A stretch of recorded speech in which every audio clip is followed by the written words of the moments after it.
me, I'm going to handle him like a highly ranked amateur, which he is. Randall Tex Cobb, big burly fellow from Abilene, Texas, lost just once in 18 fights, 16 knockouts. He says he will handle Dokes. I'm going to be rumbling from the first bell to the last. I'm going to come out with my hands up. I'm going to be throwing plenty of leather. If you're going to stay in my ring, you better be ready to fight. I guarantee you're going to get your money's worth out of this entertainment.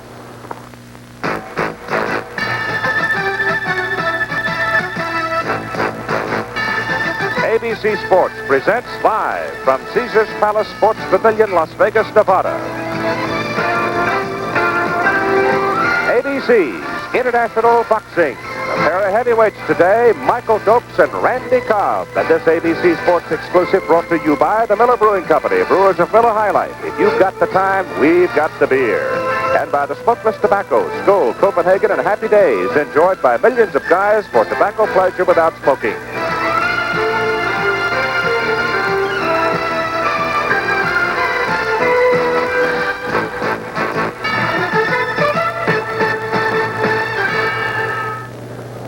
Once again, the Sports Pavilion at Caesars Palace in Las Vegas, the site of opportunity for two young professional fighters, Michael Dokes and Randall Tex Cobb. WBC champion Larry Holmes interested in this one since there has been talk the winner might get a chance at his WBC heavyweight title. He'll be at ringside watching. Hello again, everybody. I'm Keith Jackson. We have professionals today on ABC's International Boxing. The amateurs return next week as the USA team takes on Poland in Indianapolis. Now the principals in today's fight. Michael Dokes, at age 22, has had 20 professional fights. He had a draw with Ozzy Ocasio, redeemed himself in that one. He has had more experience than his opponent today, Randall Cobb, because the young man from Ohio, Dokes, had a very notable amateur career with more than 150 amateur fights.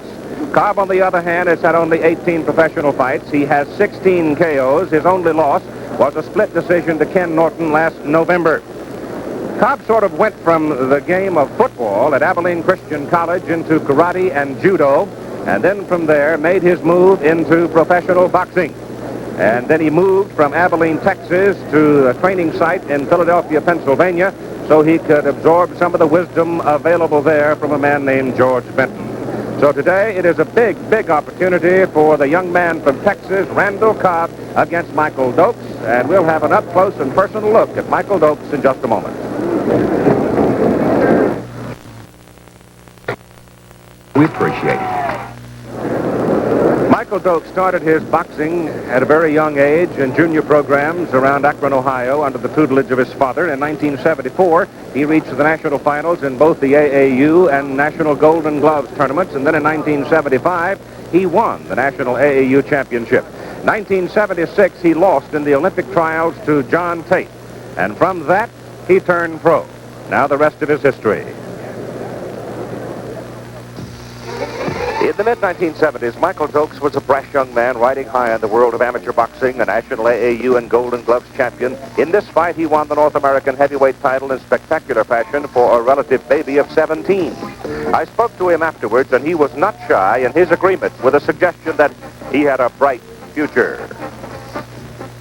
You're right about that. In the years I'm mature, I plan on being a world heavyweight champion. So I'm starting out young. Well, he turned pro a few months later, and the cockiness of youth soon gave way to some harsh realities. Suddenly, Michael Dokes was not the headliner. He was the prelim fighter struggling to learn his trade. Suddenly, he was not the star. He was a sparring partner for the likes of Holmes, Shavers, and here with Ali in a 1977 exhibition. His development was slow. Sometimes he was impressive, as in this third-round knockout over Greg Sorrentino. Sometimes he beat a recognizable name, like Jimmy Young. But the cynic said Young was a fat parody of the man who once beat George Foreman. And the ranks of doubters grew when Dokes looked very unimpressive in this fight with Ozzy Ocasio, escaping with what many thought was a lucky draw. Dokes proved that he could bounce back when he knocked Ocasio out in the first round of their rematch. But the slow road to the dream of a world title has changed Michael Dokes. I've become more mature mentally as well as physically in dealing with a lot of situations and circumstances. Boxing has made me very patient and just waiting my time, and with patience you get it all. While he's waiting for his time, Dokes works out at his farm that's been converted into a training camp in Orwell, Ohio, near his hometown of Akron. It seems a long way from the glory days of his amateur career, but Michael has kept the faith during his 5 years as a pro. He knows there are many who question his ability. He knows he has an opportunity in today's fight to take a giant step toward silencing his critics. Right. Everybody thinks that I'm a hoax or imitation of a fighter or whatever. So I think it's a day of judgment, not for myself because I don't need self-approval. I'm convinced, I'm confident, I'm cocky, I'm whatever the people want to say. But I think it's a day of judgment for the people to analyze me, to make their deduction or their conclusions and say, well, hey, this guy can fight. A visit with Michael Dokes. You're looking at Randall Tex Cobb. He was a lineman on the 1973 Abilene Christian College football team, a team that included a running back named Wilbert Montgomery, you know him, and a quarterback named Clint Longley, who had a short fight career. Cobb is also the fighter who lost to John Voight in the motion picture The Champ. You may remember that. In talking with him earlier, I got the feeling that the big guy knows who he is and where he is right now in his boxing career. So it is. Randall Cobb, you have an opportunity to take a big step toward a title opportunity in heavyweight boxing. Yes, I do, and I'm real glad to get that opportunity. I appreciate everybody that's involved in getting it for me. Against Michael Dokes, it's your size, strength, power against his speed primarily. Well, you missed good looks and purity of spirit, Keith, but yes, I think that basically sums it up. He's excessively quick. He's a very good combination puncher. Moves well. Very talented individual. A lot of experience. Good chin. Good fighter. Means you've got to cut him off, though. Can't let him run around all day. Well, let's hope not. I'm not out here for a track meet. I certainly want to get down into the clinches and see if we can rumble a bit. Is that your game, inside? Well, my game's anywhere where I can hit him. And I can't hit him when he's running, so I guess I'm going to have to cut him off, put him in a corner, see if we can get down to some brass tacks. You're a bit grumpy over that split decision loss, your only loss to Kenny Norton? I don't know if grumpy would be a real good word, Keith. No, I'm not. I learned a great deal from Ken. I made a lot of mistakes, both structurally, strategically, even technically. I fought a very poor fight. I didn't fight near what I thought I was capable of. Made a lot of mistakes, but I learned a bunch, and that's what really counts. And I certainly hope to get, or rather to give Miss Dokes' youngest boy Michael the benefit of all this experience. Define for me what it is that you learn in 20 fights. What can you absorb in that short period of time that can be useful to you in professional boxing? A lot of leather.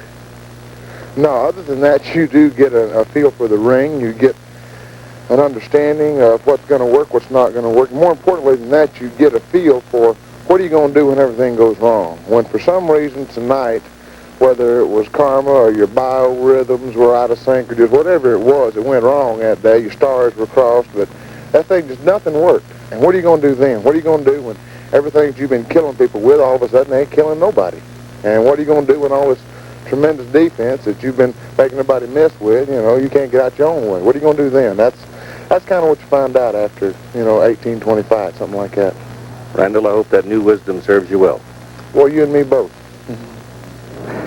All right, some earlier comments of this man, Randall Tex Cobb, ranked 9th among the World Boxing Council heavyweight contenders. Big chance for him today against number 3 ranked Michael Dokes.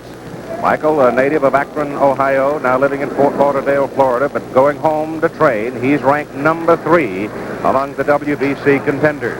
2 of many young heavyweights looking for a chance. Their chance comes in just a moment. We are one tough tire to top. Salvador Sanchez upset Kenny Lopez to win the WBC World Featherweight crown.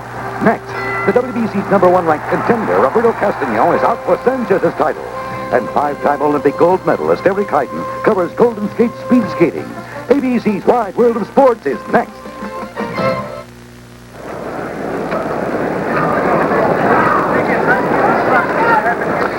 We are ready now for the first round of a 10-rounder Michael Dokes with a record of 19-0-1, 10 knockouts. The draw, as we mentioned, against Ozzy Ocasio, came back in a rematch with him and took him out early. The only loss for this man was a split decision to Ken Norton. That was in November of last year. One of the things I think worth pointing out as we get ready to begin this heavyweight bout, Michael Dokes has not fought since October 2nd of last year, and he was a winner in that one, stopping Tom Fisher in 7 rounds. That was on the Ollie Holmes card here in Las Vegas. The tale of the tape reads this way for you, and I think always the matter of reach is important, and the factor of weight is significant here, perhaps in that Dokes gives away 10 pounds to Cobb. He gives away also 4 inches in reach, only 1 inch in height. However, one would surmise, having watched Michael Dokes through his amateur career and his budding professional career, that he may very well have the edge in speed. The referee is Carlos Padilla. He will have no vote in the decision. The judges will cast the ballots. They are Joe Swessel, Bob Martin, and Al Miller. The rules are very simply these: 10-point must, 3 knockdown rule in effect, mandatory 8 count, no saving by the bell. The ring is 20 by 20. The gloves are 8 ounces, and we are ready to begin. With a whole lot of interested people at ringside, including Larry Holmes, who is scheduled to meet the Canadian champion Trevor Berbick in April of this year. Ken Norton is here, Leon Spinks is here, and young Tony Tubbs, another aspiring heavyweight, is also here. There's the champion there. Here's round number 1. The big guy from Texas used that rather ponderous but strong left hand very efficiently against Ken Norton. And he lost on a split decision. Judges from Los Angeles and New York giving the decision to Ken, while the judge from Texas gave a 1-point call for Cobb. So Cobb, right at the beginning, goes for the body of Michael Dokes. And as you heard in the interview, Randall Cobb is more interested in just simply having a rumble. He does not want to be in a track meet this afternoon, and it looks like Michael Dokes is not going to give him a track meet. Dokes standing right into him here in round number 1, where the factor of intimidation becomes very important in the first 3 minutes. Both of them with left hooks to the target that time, though I thought Cobb picked off most of Dokes. Cobb's left hook was pretty clean. George Benton in the corner for Randall Cobb. Bob Martin, Al Miller, and Joe Swessel are the judges, as we told you. Carl King and Bobby Lewis are in the corner for Michael Dokes in this fight. Dokes at 218 and Cobb at 228. With left hook snapped in there by Dokes. He is quick of feet and quick of hand.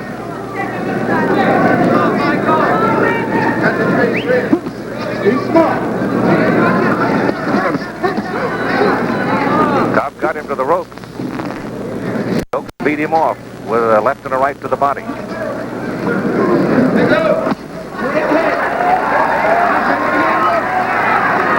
You can see the right hand thrown by Cobb is a bit slow. My favorite hand. The left hand of Dokes is very quick. However, it may lack some of the authority of Cobb. Right hand just missed by Cobb. You gotta set him up with my favorite. Cobb going at him.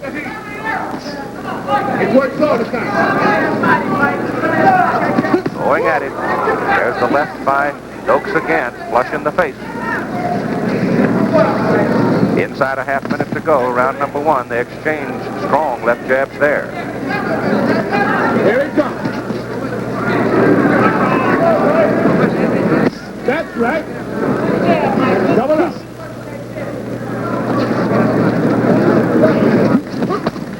Final 10 seconds. And again, the left hook of Dokes rattled Cobb some as Randy moved in.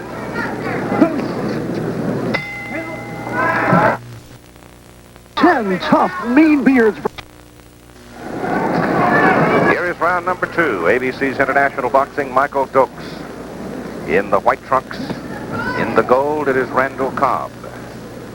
Cobb still going straight at him. Dokes scored pretty well with the left hook and the left jab in the first round, though Cobb's corner seemed rather pleased with the progress of the round.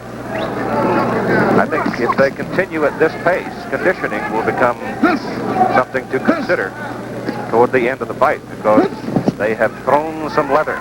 That was exactly what Cobb had wanted, a lot of leather. So far, he's had his druthers, I'd say. Good to the body there by Dokes.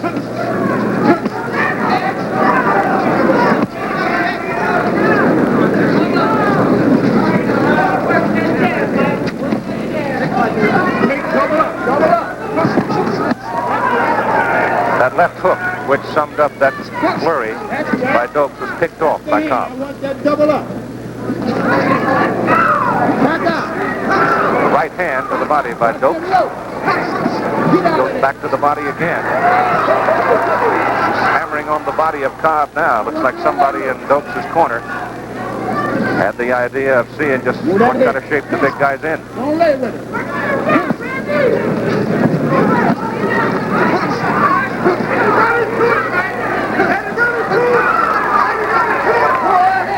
Dokes fighting out of the corner. Going to the body. Much of that was picked off by the arms of Cobb. But that left hand, that straight left of Dokes, causing Randall Cobb some trouble. Second round of 10.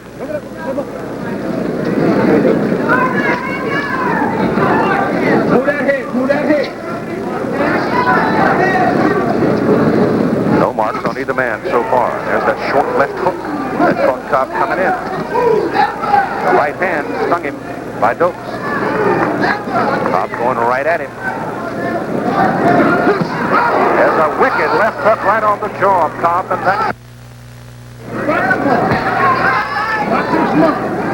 Randall Cobb appeared to be available for a right hand against Ken Norton, as once he has thrown the left, tends to leave it low. And Ken Norton scored well with a right-hand lead late in their fight in San Antonio. That's right, don't let double, double. It is the left hook of Michael Dokes right now that is doing the most damage as we go into the final 10 seconds of round number 2 in this heavyweight match between Dokes and Cobb.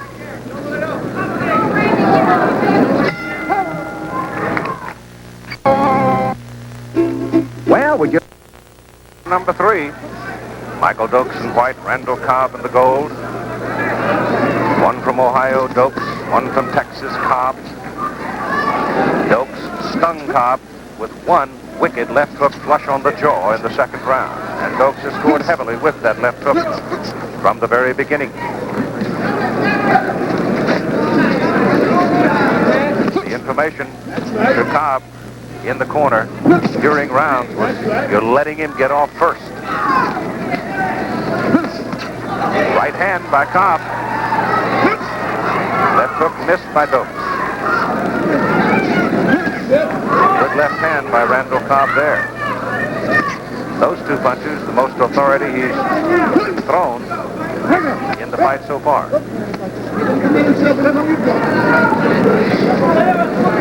Might watch, though. There's that good, strong left again, and it shakes the head of Michael Dokes. When he throws the left, he doesn't always tuck it back for protection, leaving himself open. Left and a right and a left by Cobb. Stung Dokes. So Dokes held his ground. He didn't back him up with that combination. Now Dokes backs up with a little respect showing for the power of Cobb, which flurries off the ropes and continues to reach Cobb with the left hand.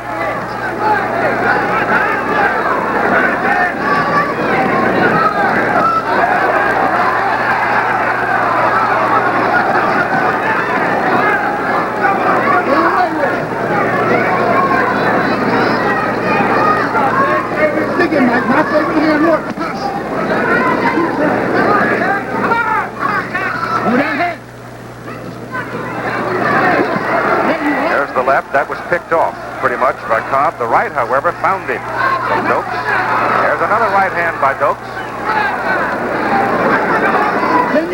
Dokes fighting back here in the final minute after being stung by Cobb's left-right combination. He's coming to you back eye on him there. Get out. Afterwards.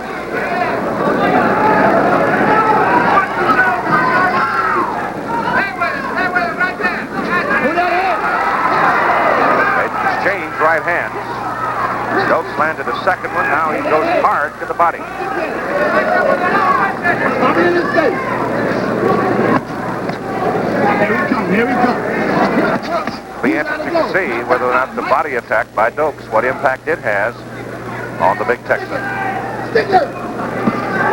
We're in the final seconds of round 3.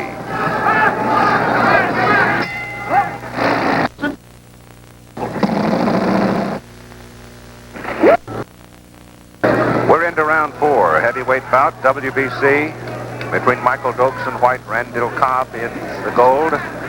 And one of the surprises of the fight so far is that Michael Dokes has not gone to the foot speed he possesses very much in the first 3 rounds. He's been perfectly content to exchange with Cobb, and particularly effective with the left hook and his body attack. In round number 3, Cobb found him with a left-right combination that stung him. The most effective punches of the fight by Cobb so far. He's finding Dokes rather steadily with the left hand. Some of them have plenty of authority in them. But Dokes with his flurries, seemingly leading in the fight at this point. There's the left hand of Cobb. And now a little bit of a nosebleed for Randy Cobb.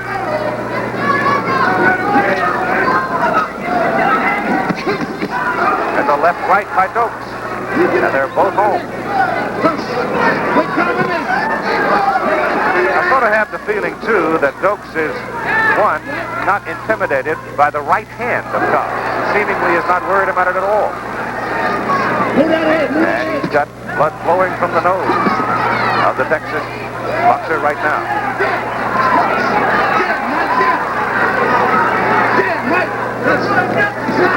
There's the right hand, and you see that Dokes didn't give much on it at all. He took it pretty well up on the side of the head. Came right back with a combination himself. Right hand by Dokes had something in it. Now good left by Cobb. We'd like to alert our local stations along the line. At the end of this round, we will take a station break.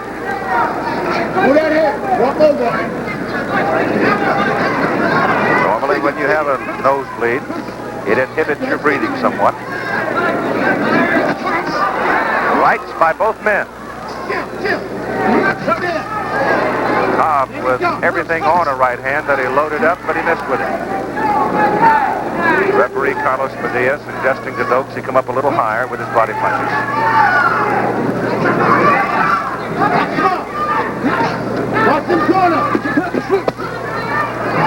That's right. Dokes able to slip much of the attack when he's backed into the rope and able to score coming off like that. Quick left hand. Hard right by Dokes. Cobb continuing to press forward, but he's absorbing a lot of punishment. Stick him, baby, stick him. Shift on him. We'll be right back with more of the Dokes-Cobb heavyweight fight after this word from our local station.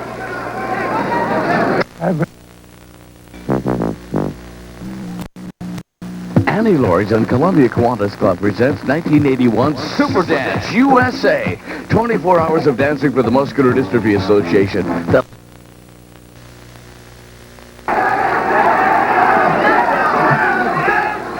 We're into round 5 of this heavyweight bout between Randall Cobb and Michael Dokes. Dokes in the white.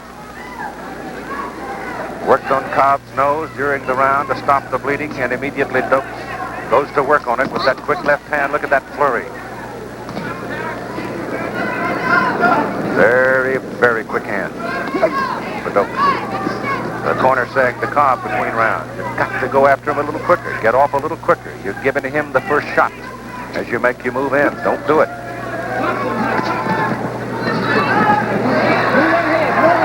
Right hand, not much on that one. So they had the crowd excited. Those two lefts, however, had something in them. That is a ponderous, a very heavy left hand that Cobb throws out.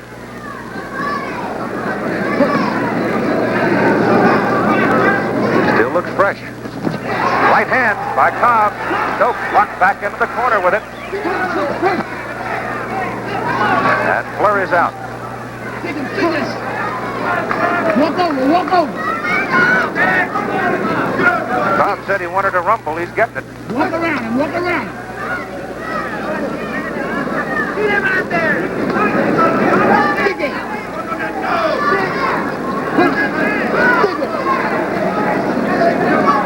Following ABC's International Boxing, on ABC's Wide World of Sports, Salvador Sanchez defends against Roberto Castellon. Howard Cosell sitting at ringside to call that one for you.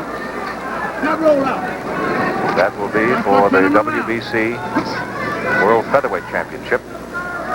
And that one should be a blistering contest as well. Sanchez named the Fighter of the Year for 1980. Right now, you're looking at two young heavyweights. Great deal of talk. The winner of this one might very well get a chance down the calendar at Larry Holmes. Holmes right now committed to 2 fights. Berbick and Leon Spink.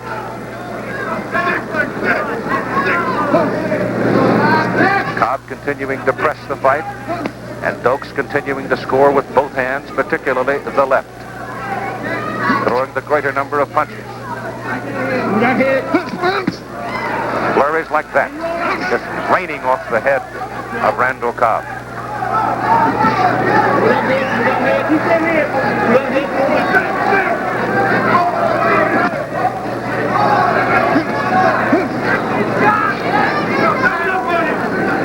This is round 5 of 10 scheduled. We're in the final seconds in Las Vegas as Cobb misses with a big right. On performers. Chic Super 2 with new Super 2. All right, we're going to round number 6 as Michael Dokes raining punches onto the body and head of Randall Cobb in round number 5. But Cobb continues his pattern. He continues to press the fight, coming straight at Michael Dokes. Dokes, we thought, might resort to the foot speed that is his. He has not. He has been willing to stand in and trade with the big Texan. And he has scored heavily through the entirety of the fight. Back in the 3rd round, Cobb stung him with a left right to the head. But each time that he has loaded up, he has missed with a big right hand. Cobb's prime weapon so far has been the ponderous left. Dokes' prime weapon has been to flurry, and particularly score with the left hand and a left hook.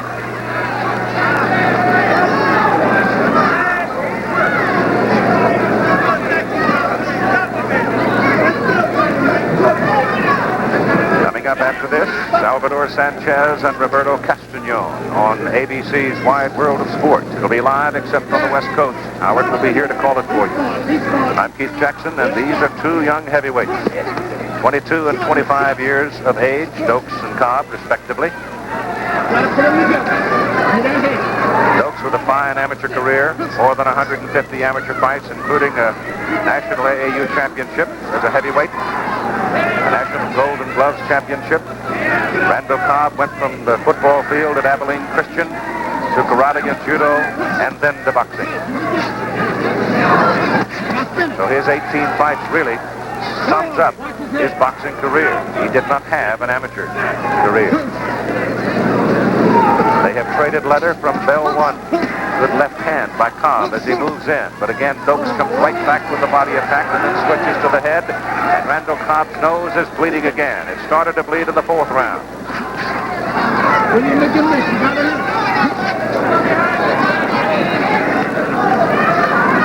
Dokes starting to move a little bit more here in round number 6 than he has during the fight. He missed with the right hand, loaded up again, and couldn't get it there in time, but he scored with that left hook. But in the meantime, while Cobb is landing 2 or 3 meaningful punches of the round, Dokes is just peppering him with combinations. Now go to work. Double up.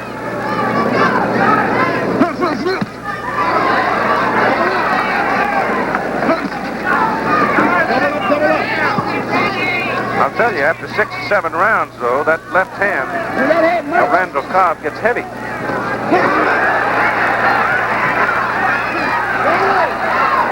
Again, Dokes flurrying back.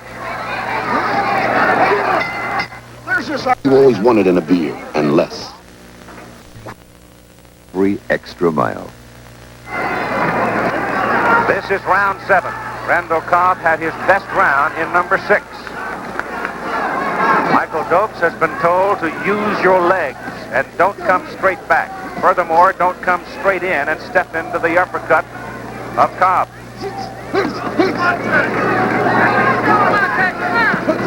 But Dokes still hasn't gone to the legs that we thought he would use. Right hand by Cobb didn't get all of it there, but he got some of it on the face of Michael Dokes.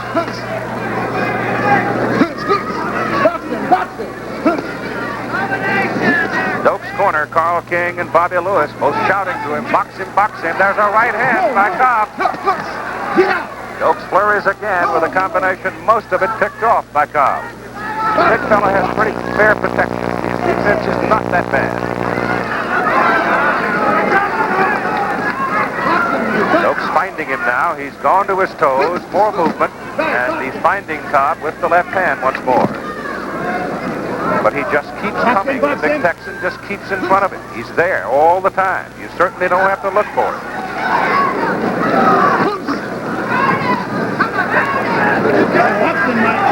Dokes spinning him really for the first time in the fight. Right hand by Cobb. Dokes comes back with a left hook. Cobb's in there with a left hook. The crowd coming up. Cobb throws the right. It misses, and a left right by Dokes. There's the uppercut by Cobb. Another strong round for Randall Cobb.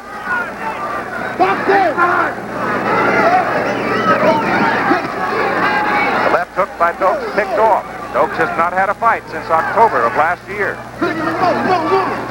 Most of that was spoiled by the defensive posture of Cobb. Inside the final minute of round 7. Cobb pressing the fight.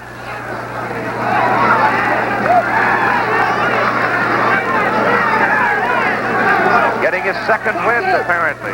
Still undaunted by the quick flurries that Dokes has thrown throughout the fight. Again, the strong left, and that jars Michael Dokes.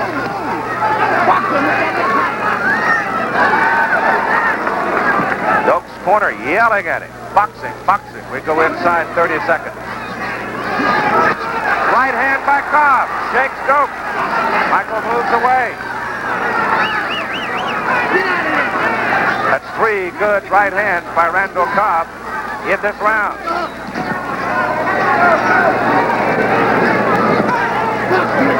Dokes stepping the left to the face of Cobb as we come to the end of round number 7. Applause from the crowd here at the Sports Pavilion at Caesar's Palace. It was a big round for Randall Cobb. In the corner, you hear the word boxing, boxing, boxing constantly being shouted out at Michael Dokes. He has not used his foot speed particularly in the fight against the big Texan. Looking into Cobb's corner, there seems to be a heartening now as he has made a move in rounds 6 and 7 to take some of the initiative away from Michael Dokes. Cobb's most notable win so far in his young career over Ernie Shaver. Stopped him in 8 rounds. He lost a very close split decision to Ken Norton last November. The only mark on Dokes' record so far was a draw with Ozzie Ocasio, but he came right back later and stopped Ocasio in 1 round. So right now there is heightening optimism in the corner of Randall Cobb as we go for round number 8.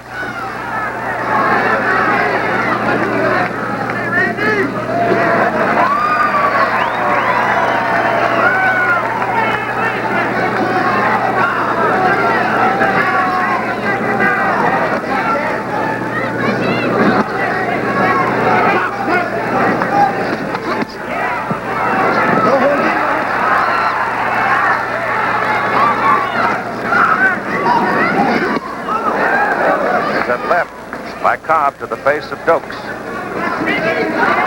Overhand right, not quite there. Wicked left hook by Michael Dokes to the face of Cobb.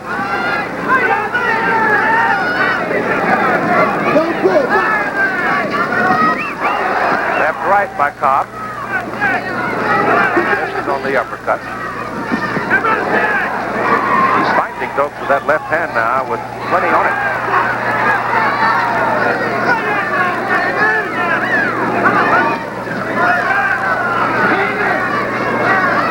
Dokes had his way in the early going. But in round 6 and 7, Cobb has asserted himself. Pull that head, Mike. Stick it. Press the hatchet, let the pull. Double up. Dokes' hands are low. Watch the left hand. Particularly the left hand is low. Right hand lead by Cobb would probably be effective, but he doesn't throw it, and he gets tagged with a left right to the face. As we come to the final minute of round number 8.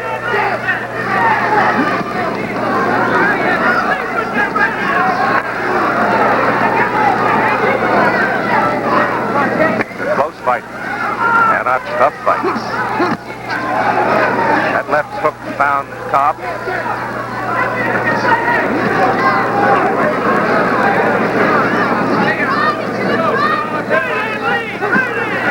I'm still surprised, really surprised that Michael Dokes hasn't been on his toes and moving more than he has in the fight. Giving away 4 inches in reach, giving away 10 pounds.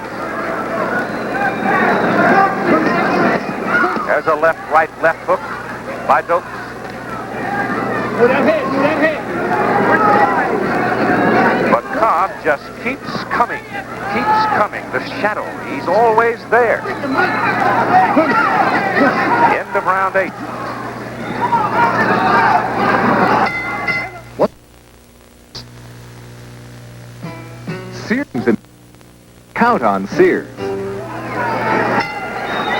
All right, this is round 9, and a good heavyweight scrap between Randall Cobb in the gold trunks and Michael Dokes in the white trunks. Fight may very well be up for grabs over these final 2 rounds. And such big opportunities and big money fights seem ahead for the winner of this one. There are so many young heavyweights around today. Jerry Cooney, of course, has been getting so much of the attention. But Michael Dokes thought by minute to be right there. The overhand right by Cobb and a countering right hand by Dokes. Both men's heads snapping back.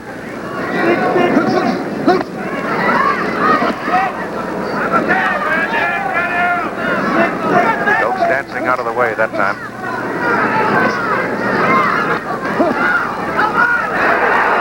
Remember in the movie The Champ? It was John Voight. Seemingly was not given a chance. Certainly not the favorite. Poignant story. Here it is Randall Cobb, who was not the considered favorite in this fight because of experience as much as anything. Now he's taking it pretty well to Dokes. Dokes goes to the body, then comes up with a left hook. Got it all there. The 3 judges, Joe Swessel, Bob Martin, and Hal Miller. Michael Dokes' britches are slipped considerably. Right hand by Cobb, but Dokes comes right back with a left right of his own. Cobb won't give Dokes time to pull up his fence. Incessantly. 228 pounds. That's a good right hand by Michael Dokes there.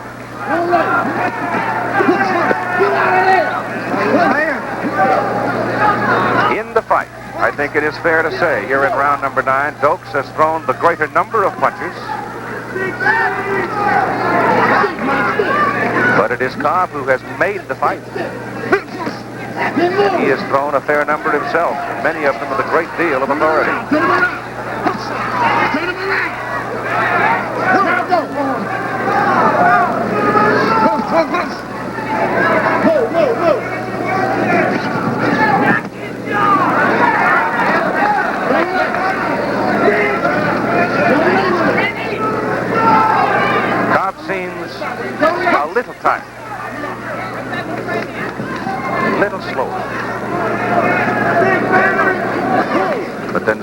sure is Michael Dokes. They have both thrown a lot of punches and covered a lot of territory.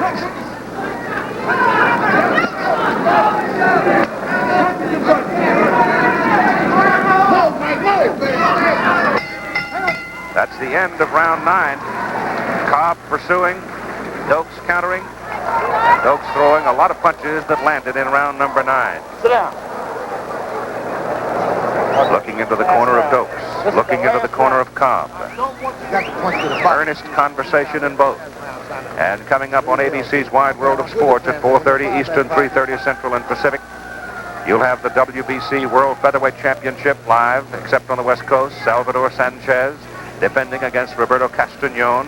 It was Sanchez, remember, who knocked off Danny Little Red Lopez for the championship, and he defends it against the #1 challenger and the European champ, Castañón. Sanchez, 37-1-1, his 5th title defense, and we'll have Olympic gold speed skating championships. The Golden Skates it is, from Innsel, West Germany, with Eric Heidt joining Jim Lampley. Howard Cosell will be here at ringside in Las Vegas. So we go to round number 10 on ABC's International Boxing.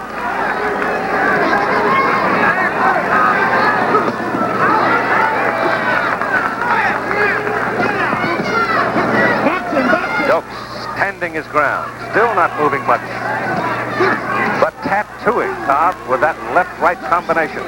He goes left-right and then hooks. Randall Cobb still coming at him, missing with a wild left. Inside, Dokes scores with a right. There's the big left, and again by Cobb.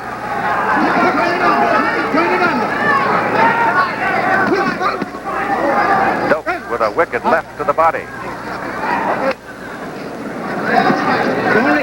The referee Padilla saying again to Dokes, keep it up. Then right on the waistline a lot today with a body attack. And right hand was a little bit below the mark. Cobb standing right in front of him.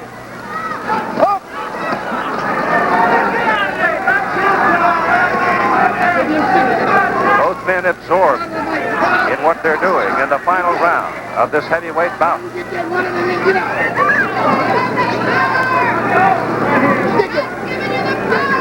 Dokes moving and Cobb coming.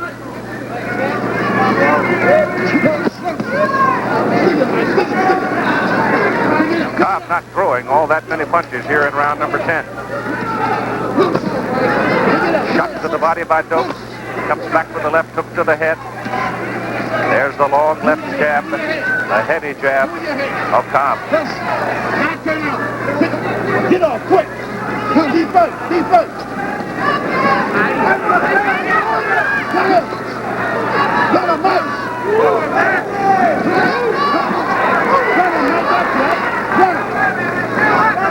Run him with them hands, run him with the hands, the speed, Mike, the speed! Inside the final minute. Go!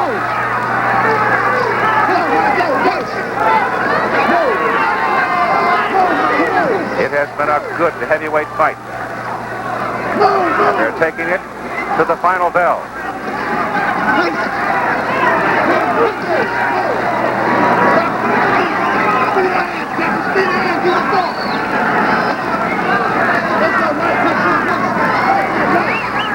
Again, a bit of blood trickling from the nose of Randall Cobb as he bangs Dokes to the body, catches Dokes with a left or right, both landed. Crowd up shouting, final 10 seconds of the fight. On the right hand by Randall Cobb. A left right by Michael Dokes. A left to the face by Dokes at the final bell. Oh, it was a good fight. Both men tired. Both men respectful. And the crowd is on its feet applauding. Many times you find young heavyweights getting this kind of opportunity. It turns into a ponderous affair. That one was a pretty good fight. Randall Cobb saying in conversation with him earlier that he does need experience. He learned something out of every fight. Michael Dokes had not been active since October of last year. The surprise to me was that Dokes did not go to his foot speed, did not use it particularly in the fight. He chose to stand in against Randall Cobb. He absorbed a good deal of punishment. I thought Cobb's best rounds might well have been 6 and 7.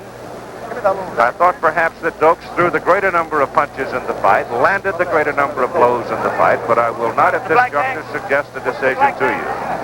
Looking in slow motion at the final seconds of the fight, you have to be impressed by the courage of both men. You know they both had to be tired as they closed inside the final 15 seconds, Ladies but they drew leather, and here is ringing out for Chuck Cobb with a decision. Judge Bob Martin scores 96 Michael Dokes, 94 Randy Cobb. Judge Hal Miller scores 95 Michael Dokes, 95 Randy Cobb, a draw, and Judge Joe Swessel scores 97-94. The winner by majority decision, Michael Dokes. So your winner by majority decision is Michael Dokes. I'll run it down again. Joe Swessel had it 97-94 Dokes. Bob Martin had it 96-94 Dokes, and Hal Miller had it 95-95 even. Well, that substantiates what we suggested to you, that it was a good fight. We'll be back to talk with them in just a moment. We're talking to you. We'll be going back out to Las Vegas in just a moment. First of all, in the NBA this afternoon, the Philadelphia's Wide World of Sports, the WBC Featherweight Championship. The champion, Salvador Sanchez versus Roberto Castañón. Back to Las Vegas and Keith Jackson. All right, the unusual opportunity to talk to both men in the aftermath of what I thought was a heck of a heavyweight fight. Let's start with Michael Dokes, the winner by majority decision. Michael, this big Texan was just sort of like a cloud. He was always there. Yeah, he was very relentless. He just kept coming. My trainer kept telling me to stick and move in boxing, but no matter what I did, he was still reluctant to keep coming and keep coming. And they raised him good in Texas. Randall, we thought, in fact, we were quite surprised that Michael stood as much as he did and traded with you. We thought perhaps with his foot speed you might have to chase him, get a little bit of a track meet, but you got what you wanted. You didn't have any trouble finding him, did you? Well, I don't know. Maybe it looked a little different from out here. Seemed to me like I ran my ass off. I mean, I ran him all over the ring. Yeah. You know, and it wasn't that he didn't stand. He stood on occasion, you know, and when he did, he was busy. So, I'd like to say it was a really good fight. I enjoyed it. I learned a whole bunch. I want to thank Michael for it. It was a real good fight, and like I say, I learned a lot. And, partner, I'm going to be back. We're going to do this again. Not on my behalf. No, Michael says we may not do that one again. It was a heck of a good fight between Randall Cobb and Michael Dokes. We enjoyed it very much, and we've got to get off the air here. So Michael Dokes continues without a defeat on his record. For Randall Cobb, only his second defeat, a pair of very promising young fighters. Once again, the winner, Michael Dokes. Travel arrangements made through, promotional fee paid by United Airlines. United flies more people to Hawaii than any other airline. That's what friendly skies are all about. This is Keith Jackson, and this has been the WBC heavyweight champion of the world, Larry Holmes, in a battle for the WBC World Heavyweight Championship. And Michael Dokes, heavyweight, unbeaten against the European heavyweight champion, John Gardner, in an important 10-round bout. This ABC Sports Exclusive is being brought to you by Pontiac, inviting you to test drive a new Pontiac soon, including the new generation J2000 for 1982. By Gillette Atra, the pivoting head razor. It's Gillette's best shave. And by Budweiser. For all you do, this Bud's for you.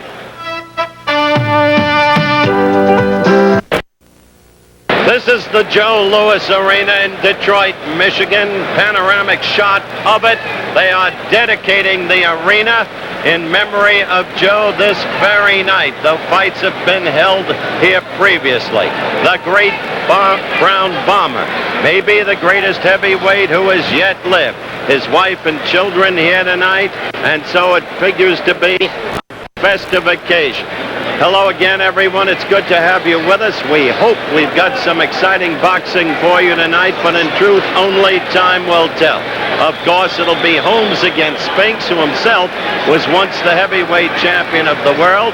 But right now, we're getting ready for an important 10-round bout, and it'll be the European champion John Gardner against unbeaten Michael Dokes, and my friend of 30 years will be calling that fight for you. Veteran boxing announcer Chris Schenker. 30 years. Well, that went as fast as our bout's going to start. We're ready to go. Both fighters, John Gardner, the European champion, is in the ring in the far left corner, and Michael Dokes is in the near right corner. And this is a scheduled 10-round bout. The referee is Tom Briscoe, and they're boxing under the Michigan rules. They're different, of course, than the WBC, and it's going to be a fast-paced opening round, as you can see. That's Dokes, undefeated. This is his 21st professional fight, ranked number 3 by the WBC. Gardner has often been compared to a Sherman tank. Good left hook by Dokes. Round 1 of a scheduled 10-rounder at Joe Louis Arena. And a good combination by the European champion, who is tough as they come. Toe-to-toe here in the first round. Gardner in the red trunks has lost only twice. He has never been knocked out. He has 28 knockouts and a career of 33 wins. He doesn't do it with one punch. He does it with a flurry of blows. But Dokes is standing toe-to-toe with him. Dokes used to be a heavyweight that would run, but now he's flat-footed, and he wants to punch it out with the European champion. 215-pound Michael Dokes of Akron, Ohio, fighting out of Fort Lauderdale. From Hackney, England, at 208.5 pounds, is making his American debut, and impressive here in the first round. Well, if the Spinks-Holmes fight starts like this and can be sustained, you're in for 2 hours of action here from Joe Louis Arena live. Tom Briscoe was a last-minute substitute as the referee. Michigan rules, the 3 judges do the scoring, a 10-point must. The referee only supervises the bout as it happens in this 20.5 square ring. Beautiful, sturdy ring. And needless to say, you can see that the 2 fighters have not used it very much. Staying right in the center and checking each other out, trying to find an opening. The left jabs are not as fast. There was one of the quicker ones by Dokes thus far in the fight, and a missed right-hand lead. But coming in with that left hook, a beautiful shot by Dokes, another one. When they're in the end of the first round, and look at Gardner take the punches. He is a tough champion from Europe.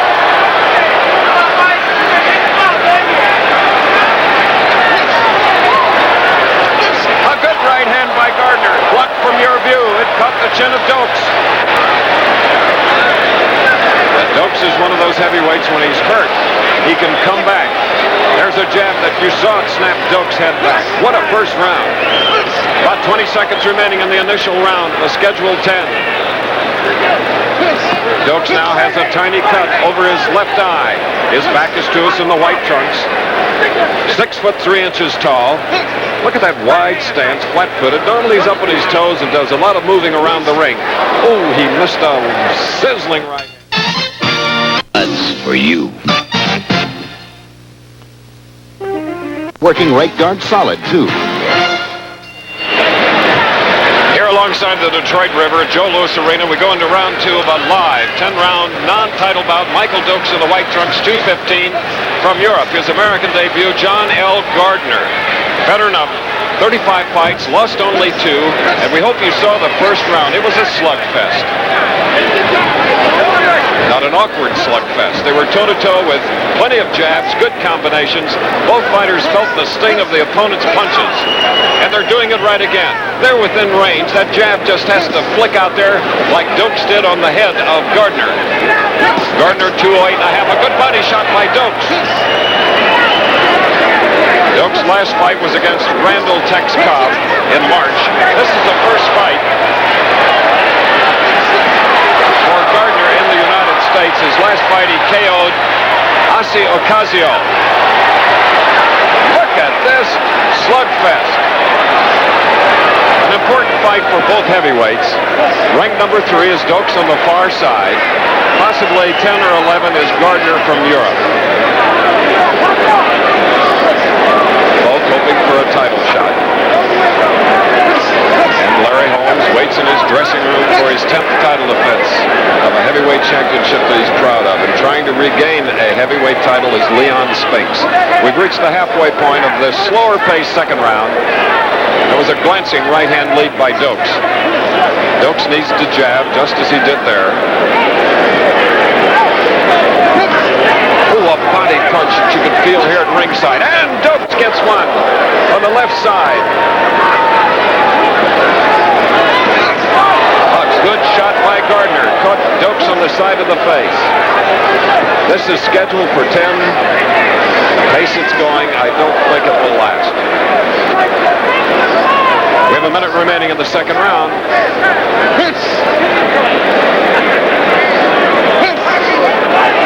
There you saw the power, the accuracy of the left jab, snapping that head of Gardner. Break! Their defense is catching punches and trying to retaliate.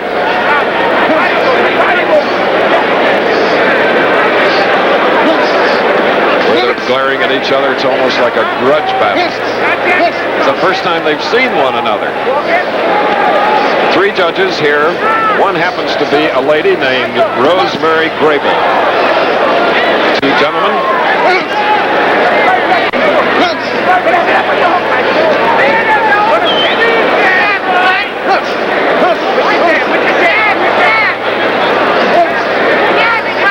They're jabbing each other's heads off.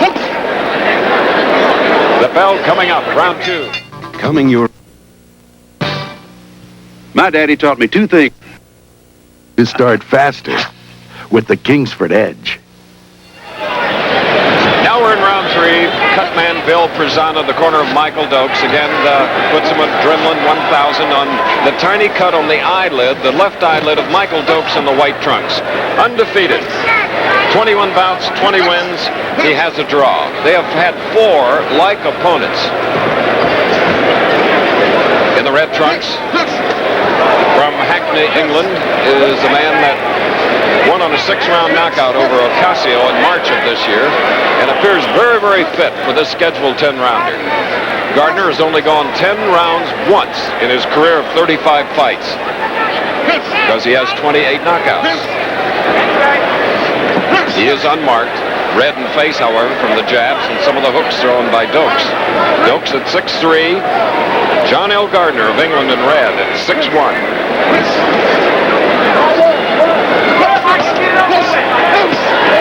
A great body shot with the left hand of Dokes.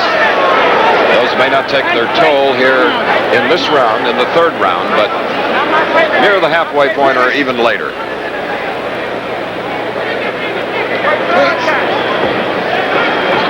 Everyone expected that John L. Gardner of England, as the pace slows down now, catching their breath, would be charging like a mad bull. Good snapping away by Dokes. That's one of his better defensive skills, snapping away or slipping the punches. He avoided getting caught with a heavy shot.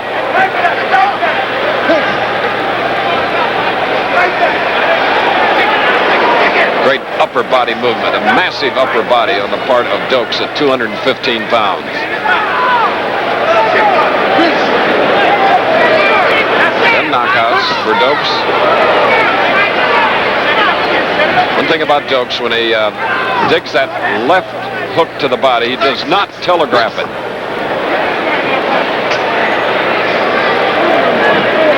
And the referee, Tommy Briscoe, says keep the punches up. There have been no knockdowns. Cut on the left eyelid of Michael Dokes in the 1st round. Been a very close fight. Remember, it's the 10-point must here. Michigan State Commission rules. The 3 knockdown rule is in effect, and those were Michael Dokes' best shots. And the Englishman took them. Fighter can be saved by the bell in all rounds. That'll not be true under the WBC rules, which prevail when Larry Holmes comes out of the dressing room after this fight to meet Leon Spinks, a scheduled 15-round World Heavyweight Championship bout. Less than 10 seconds, and they'll get a rest.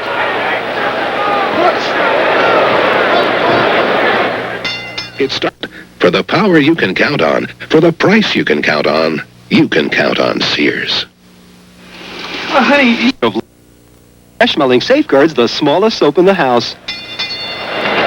And now here at Joe Louis Arena before perhaps 12,000 boxing fans on the home stakes card. We're in the bout preceding the championship fight. In the red trunks on the right at 6'1", 208.5 pounds from England, John L. Gardner. Lost only 2 against American hopeful in the heavyweight division, Michael Dokes.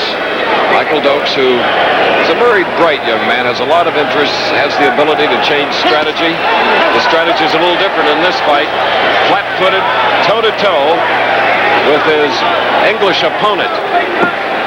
If you just joined us, a tiny cut over the left eye, the left eyelid, Dokes in the white trunks. Now the jabs are not as accurate here in the 4th round. Remember, if you're judging the fight, a 10-point must. The winner 10 points, the loser of the round 9 or less. A good left hook. Doesn't faze Gardner one bit. British and European champion.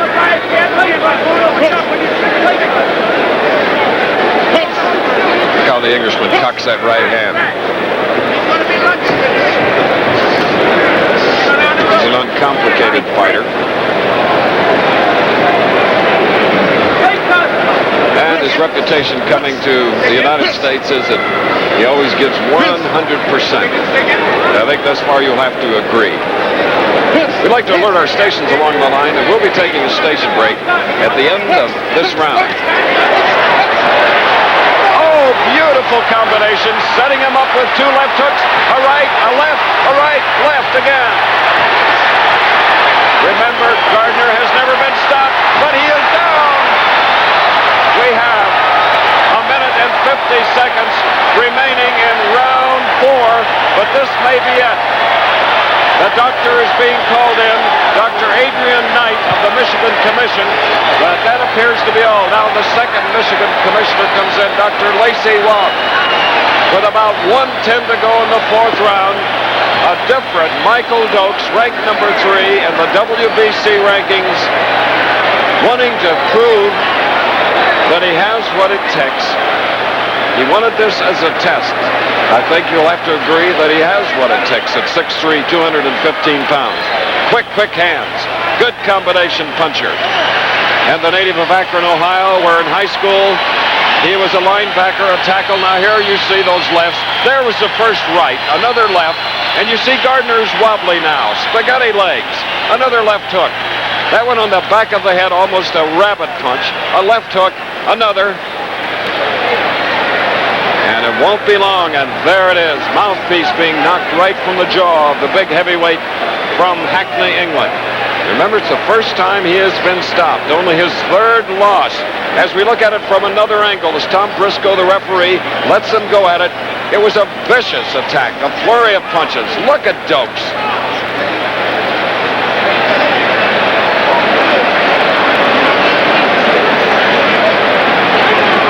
Dokes giving it his all with a minute and 10 seconds remaining in that 4th round. And the only knockdown of the scheduled 10-round bout came right there.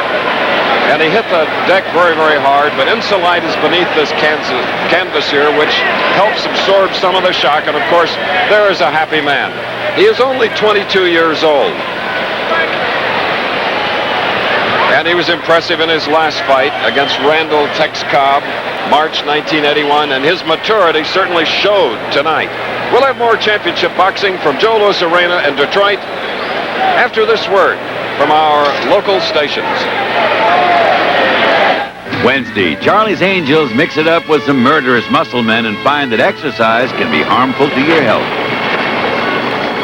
Then Charles Bronson and Lee Remick in a desperate race to stop the phone call of death. Telephone. Wednesday on ABC. Channel 42, KVEW, Kennewick. And there is the undefeated heavyweight champion of the world, WBC, from Easton, Pennsylvania, Larry Holmes at 212.25, his 10th title defense. And this 31-year-old is proud of the title, and he is ready to go with his 5-inch reach over this former champion, Leon Spinks, weighing in at 200.25 pounds. 27 years old and a very solemn, he's reached some mental maturity, and I think you'll see when he gets in the ring and Howard Cosell calls the fight, you'll see some physical maturity on the part of Spinks as well. And now there is the winner at 110 of the 4th round, a knockout, his 11th in a career of 22 fights, Michael Spinks of Akron, Ohio, and Dokes rather. I don't think I have ever seen Michael Dokes as happy as he is right now, because Gardner was a tough opponent. As we take a look at the knockdown and the knockout, left hooks, solid left hooks. Gardner trying to fall inside some of them, but the right hand there set him up. And these were other punches that added to the damage, and then another right hand, and he is down on his posterior, his back, and his head hit, and rebounded several times on that Insulite padded ring. So at 110 of the 4th round and a scheduled 10, Michael Dokes, the number 3 contender, looks just that and perhaps even better as he wins it here.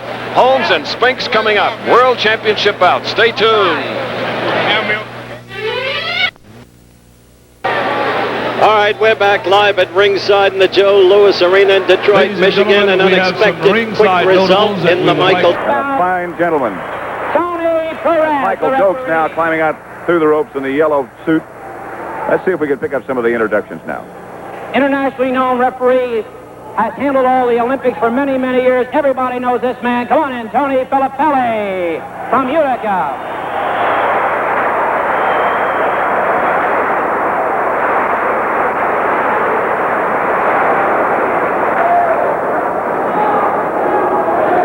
This is a John King production, and now let's go to the referee. And of course, ladies and gentlemen, don't forget this man, Mr. John King.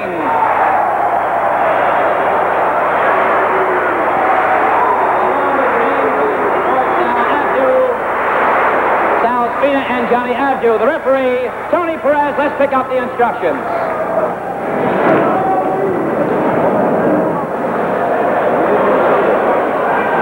Let's see if we can hear the instructions now. Referee Tony Perez. If you score a knockdown, you must go to the farthest neutral corner and stay there until I tell you to come out.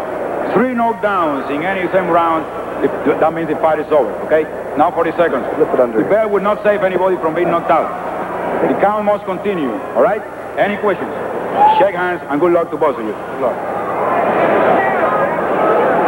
Okay, Tom Brookshire with Jerry Quarry. Jerry, 229 pounds for the big fella, and we're talking about a former champion. To the left, of course, is Scott Ledoux. Does Scott really have a shot? Does he have a good right hand? Can he hurt the big fella? To be very honest with you, Tom, I don't think so.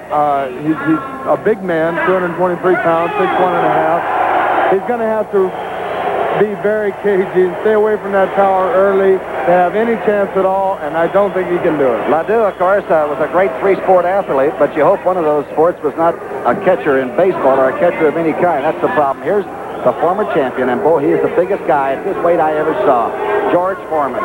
Well, he's rather awesome at 229 pounds. To look at him at 229 pounds, he looks like a big animal. And 229 pounds doesn't really tell what his size is. He looks like a man 260 pounds. Now, Ron Lyle put him down twice, and he got back up.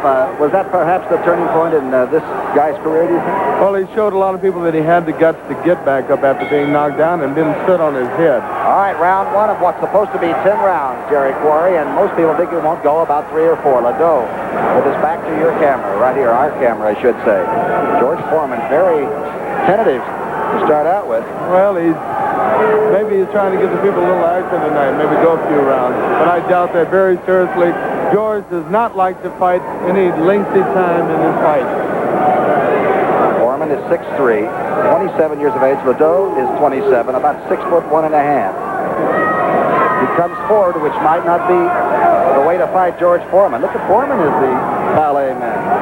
I disagree with you, really, Tom. I think the best way to fight Foreman is coming forward, but moving side to side as you're doing it, staying inside the reach and inside the punching power of George Foreman. Foreman has a good heavy jab. It's very stiff, isn't it? It's like a sledgehammer. So the thing to do is to move inside, stay inside that power. His last fight, a 5-round knockout of Joe Frazier. All right, hold it. Take it up. Believe me, Scott Ledoux is no Joe Frazier. Okay, Scott Ledoux is the fighting Frenchman from Minneapolis. 18 wins, 11 of those by knockout. Misses with a while left. I would not be surprised at all, Tom, to see Scott Ledoux hurt from that left jab of George Foreman. It's a heavy jab, and as we said, even though both men has 78 inches in reach, Foreman is much, much larger than Scott Ledoux. I mean, as I said, he's an awesome-looking heavyweight. He's an extremely powerful man. I worked with him in the gym, and he was the strongest man I ever worked with. Misses with the left hook, but sort of shoves Ledoux around.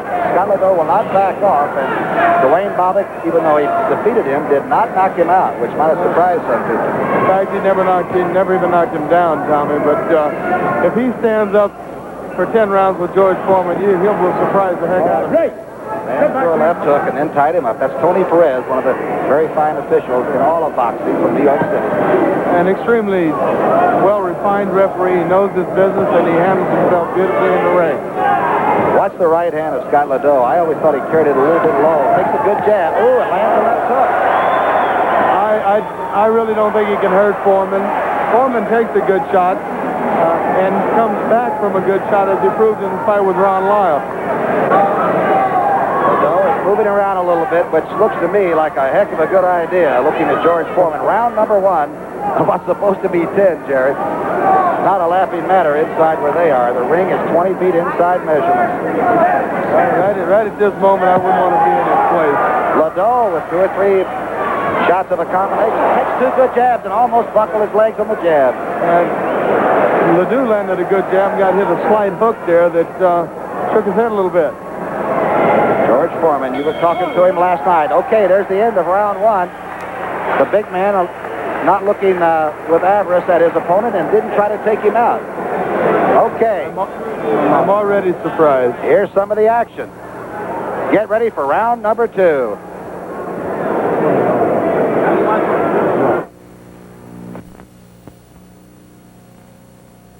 All right, round number 2. Foreman was through the big rich Canadian, really, from northern Minnesota. Used to fool around with some of the football players from the Vikings, but that won't help him right now, Jerry, will it? No, he's not in there with a football player today. He's in there with one of the strongest fighters in the history of the heavyweight division. Not sure Foreman wouldn't be a pretty good linebacker. Well, he might compare with Dick Butkus, maybe. What kind of a defensive fighter is George Foreman? Has anybody been able to find out? His awesome strength is really his defense. He holds people off of them. He moves them around, and with that strength, and he's just a very capable, not maybe one of the most gifted boxers in the business, but definitely one of the most gifted strength fighters in the business. All right, watch that stiff left jab by George Foreman. At 6'3", 229, when he pops you on the end of it, the head snaps back, gets whiplash. Watch this one. Yeah, it definitely hurts. There's no question about that. A good jab by Ledoux. Ledoux with a good jab. Well, it's Ledoux's tactic for him to, or at least he stated what he was going to do, was try to box around, move around, and try to last 5 rounds, see if he can tire Foreman out in the same fashion as Muhammad Ali did. But then Scott Ledoux is not Muhammad Ali, so we're talking a different ball game. Look at that jab. That's the one we were talking about. A slight right hand against a retreating Foreman by Ledoux. But boy, that jab by Foreman is frightening. I think that right hand got Foreman's attention, and he's kind of maybe ticked him off a little bit. I tell you, Scott Ledoux loves to be on CBS television. But this is a heck of a way to prove a point against this man. That's right. All right. We got Foreman waving that right hand, saying like this is the one that's going to do it, but he can do it with either hand. Round number 2. Heavyweights, and I'm talking about heavyweights. There's that jab, 223 on the left, 229 on the right. And a former champion who wants it badly and seems to have himself straightened out. Oh, yeah. Shot missed by Foreman, but Ledoux landed a decent right hand in the middle of it. Good right hand by Ledoux. Ledoux comes in and then ties up George Foreman. crowd seems to be pro Ledoux, if only because he's a fast underdog, perhaps. You never can tell. You know, the crowd always seems to root for the underdog, and Ledoux, he came to fight. He wants to get in there and show George Foreman, I'm not afraid of you. Foreman looking to Clancy in his corner. You know Clancy pretty well, don't you? Well, he's one of the better boxing trainers and teachers, and he can handle himself. He knows how to teach people how to fight. 26 seconds left. A push down by George Foreman, which might show his strength if it even doesn't affect the outcome of the fight. He just pushed him down. Tom, I really think that Ledoux said, hey, I'm not going to be intimidated by his power. If he uses it, I'm just going to go along with it. And he went on down rather than try to fight the strength. All right, good idea. 8 seconds left. Jerry Corey knows he's been with the greatest heavyweights in the world, missing the left hand and right hand. Foreman chased him into the neutral corner. An uppercut, and they're fighting at the bell, and Ledoux threw the last one. End of round 2. And you're right, Jerry. Scott Ledoux did not come here to roll right over. He is not intimidated at all by Foreman. You're looking at Ledoux. You're looking at Scott Ledoux. Former University of Minnesota football player who's in with, I think, biggest, toughest, hardest hitter in the heavyweight division. But he doesn't look like he's been hurt so far. Oh, not at all. He's gone out there and said, hey, Foreman, prove to me you're one of the hardest punchers. Prove to me you're the strongest man. I don't think you're that good. I'm glad he's having it proven to him and not to me. Here's the big fella. Foreman's off it right above our camera. The man in the red with the white stripe is George Foreman. Awesome. I am extremely surprised right now that we're going into the third round, Tommy. I thought maybe Foreman wants to get a little work. Maybe he needs it. Scott Ledoux, a pretty good hooker. Now moving inside, as you recommended, Jerry, is the safe way to fight the big man. The only way to fight him, but don't do it straight in. Go side to side. Move him that way. A little blood from the right nostril of George Foreman. And his uppercut looks like it would really rip you if he lands that thing straight up, huh? The surprising thing is that it's a funny-looking uppercut. It doesn't come the way uppercuts are supposed to be thrown. It comes from a wide punching stance, and he gets there with a strong left jab by Ledoux. And he followed it in, which, again, would be a pretty good idea, I would imagine. The exact thing to do. Punch and follow your punch. Go in and get inside. The left jab bothered Ledoux there, as I said earlier. Oh, staggered Ledoux with, I think, a missed punch on the back of the head almost did the job. Foreman was awesome. Shots in the back of the head can be... He's hurt now. And Foreman moves around very well for a big man, side to side. And he's waving him in, saying, no, he didn't bother me. I can't believe that, Tom. 46 seconds left in round number 3, and Scott Ledoux is certainly a fighting Frenchman in the George Foreman. Utica, this crowd of 6,000 is going wild. They didn't expect to see this either. Not at all. Foreman's nose a little bloody on both sides, but he is extremely strong. Look at this. Well, we know by reputation Scott Ledoux is a talker and says, hey, prove it to me. I'm not going to be intimidated by words and by press clippings. I'm going to be intimidated by the power of your punch, and that's all. George Foreman is landing a lot of leather, and Scott Ledoux is holding on. You can see how much left in round 3. How much is left in Scott Ledoux? That's the big question. Good jab by Foreman. 2 good jabs by Foreman. He still appears to me to be in complete control of his faculties. Incredibly in control. Maybe he will try to tire out George Foreman. George Foreman corner, an overhand right, and Foreman now is mugging the young man from Minneapolis, St. Paul. Right above the right hand by Ledoux. Out of nowhere by Ledoux. Ledoux hasn't backed off at 223, even though he's been shaken in round 3. I see a little blood on the bridge of the nose of Scott Ledoux. I don't know whether it's a cut or coming from his nose or Foreman's nose. Foreman now beginning to stalk Ledoux, but Ledoux keeps coming back and throwing a big punch just in time to drive him off. Oh, 3 big lefts, 4 big lefts. And he shakes his head at Foreman again. Ledoux's still shaking his head. You're not hurting me. I don't believe that. 13 seconds left in round 3. Many thought it would be over by now. There's 10 seconds left. I thought it would be over by now. There's no question that Ledoux is showing he's a gutty man. Big down there from a short right hand. Ledoux may be out. I don't think he's going to get up. The bell will probably save Scott Ledoux. He is Scott along the left side of the face. He's trying to get up right here. It's all over. The bell almost saved him, but it's over at the end of round 3. Ledoux wants some more. And Foreman looks like he's relaxing.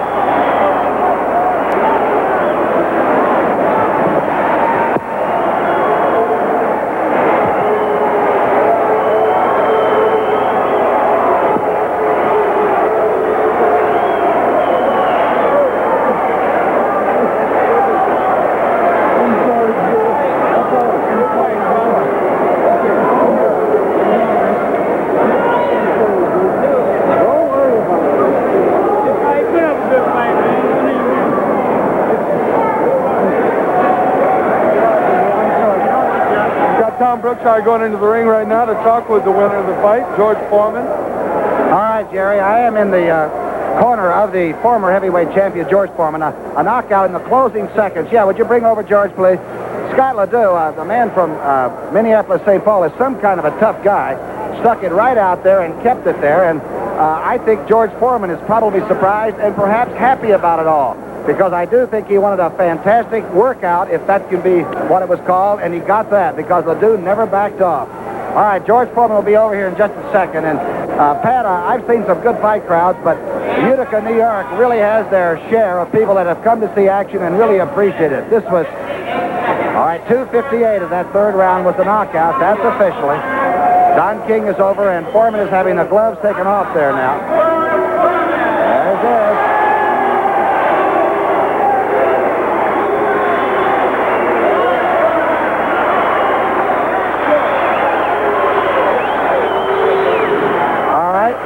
Thank you very much, Hank. Congratulations, my man. Did he, George, did he give you perhaps more of a test than you thought, or was it good for you to get this kind of a guy that stood there and just stayed up there? He had a little more get up about himself than I had imagined. He was extremely tough. I haven't yet hit him with one wild shot. It was the short punches that eventually made it all happen, and he was extremely courageous. I thought he had your nose bleeding just a bit in the second round. Is that wrong, or was that just... The first round he did. Yeah, so somehow he got his courage up and he got tougher and tougher. Well, I think when you heard he was tough, but he was slicking back, counter-punching more or less. So I think he fooled me that time. I thought he was supposed to be real coming at me, and then he tricked me and countered my jab and really came into the body. So the man was undoubtedly a good fighter, and he should be around to make a name for himself in the future. Yeah, George, I thought it was, Corey said it was smart to jab and follow it in and tie you up, which is what he did, huh? I had no choice myself but to do a lot of jabbing because the guy was tough. But now I'm back on the activity road. I want to become champion of the world. I want to fight everybody. I'd like to thank Joe Frazier for allowing me the opportunity to fight a top contender along with Ronnie Lyles, and that keeps my name on the top contendership sheet, and I want to stay active. I'll fight anybody. How come I want to fight the champion of the world, but it's hard to get up. Do you care who that is? Do you care? It doesn't matter right now. I just want the opportunity, and if the opportunity presents itself, I'll take advantage of it. George, now listen, I'm not going to get out of bounds with you, but I want to ask, something happened yesterday to sort of bother your concentration, some kind of illegal thing, which I don't know anything about, so I'm not going to ask you about it. Do you feel that you have a personal life as a fighter that darn it is your own business and people should mind their own business? Yeah, I think the less people know about an athlete, the less personally they know about him, the better. I train hard, I work hard, and I haven't broken any law.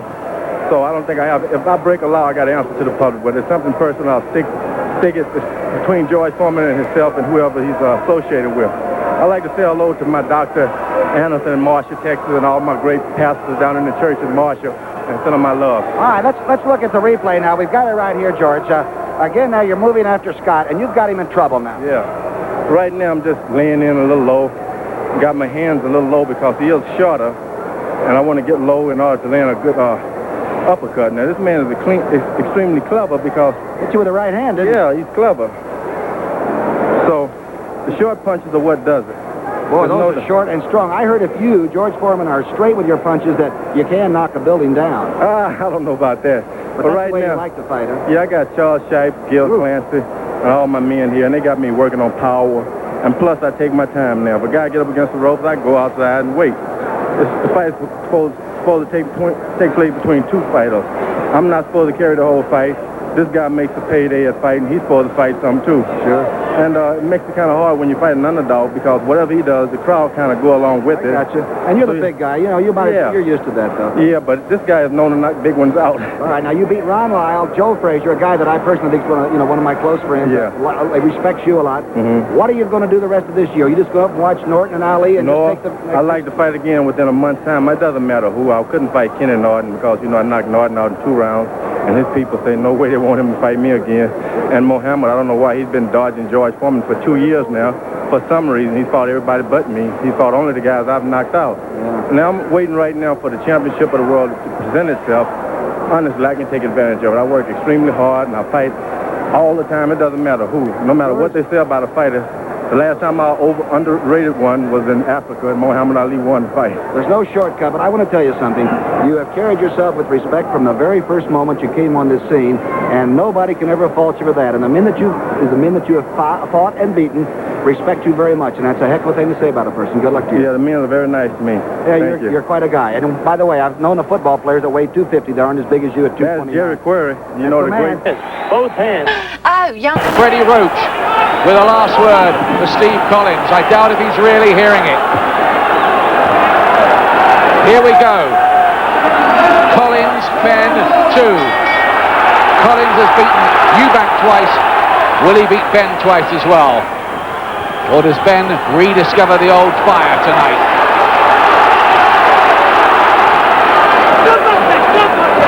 A lot of untidy inside work. It has really started as a brawl. Might go on as a brawl as well, mightn't it? This might not be pretty. It might be pretty savage. Yes, I think this is going to be about who's the toughest in there tonight. Good left hook from Collins, got through there. Benn just wanting to hold on for a moment.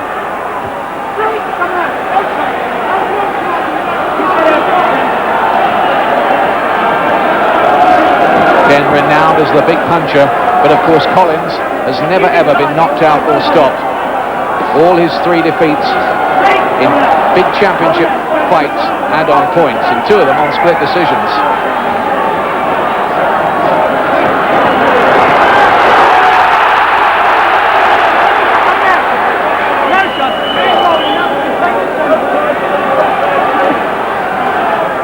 th world title fight for Benn, the 9th for Collins.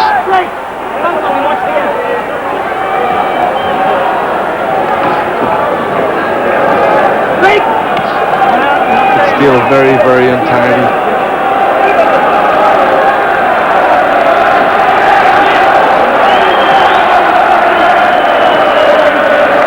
Collins denying Benn the room. There's a good right hand there. Collins wanted to trade. Rough, grueling inside work in the opening round. A lot of the punches are missing.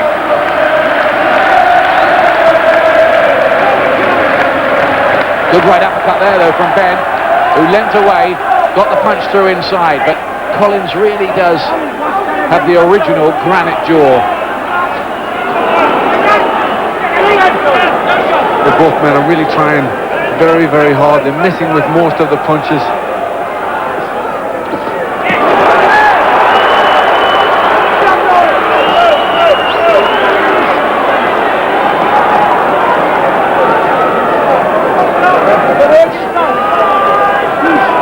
Nothing very scientific in this opening round, but I wonder if this is going to develop into a grueling long-distance thriller. Left hand goes in from Collins on the right from Benn. Collins got through with a couple of decent ones inside.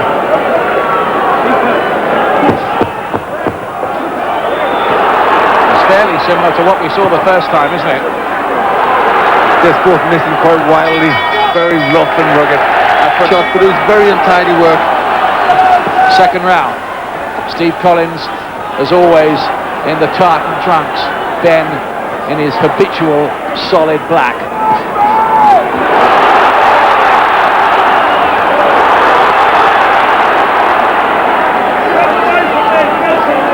Benn's plan, I know, is to hit Collins with hard punches relentlessly for 12 rounds and try to break down even this most resilient of men.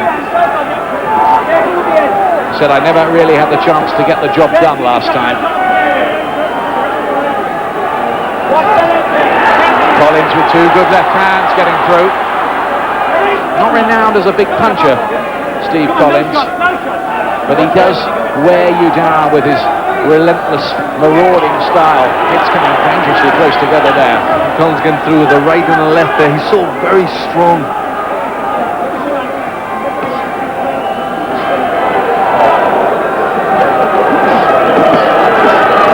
Left hand again. Benn gets in with the right. But I think just fractionally Collins beating Benn to the punch. No, you give your own now, John. Come on. Collins has had so many hungry years as an electrician and then a barman, shut out of the big money, that he doesn't want to get the limelight go. But Ben says he's absolutely determined to get back up there. Furious stuff. Another of those left hooks from Collins. He's having some success with them, Glenn. Yes, he's just having the better of the work inside. He's just getting, his punches are a little bit cleaner, he's just getting them off first.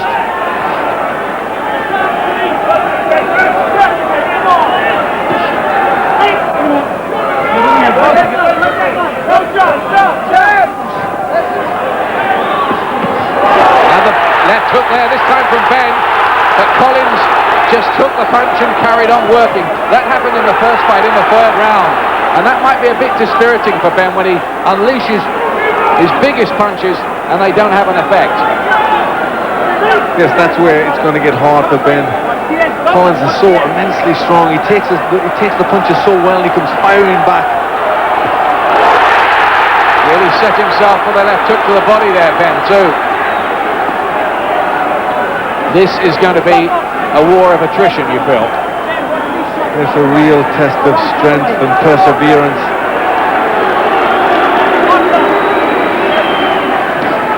Paul Thomas might be a busy man as well, the referee.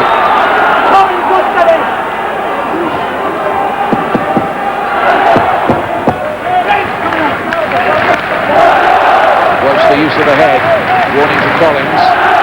Again, he rather charged in on the head, coming very dangerously close together at the end of round 2. Getting through with good combinations of good punches yet.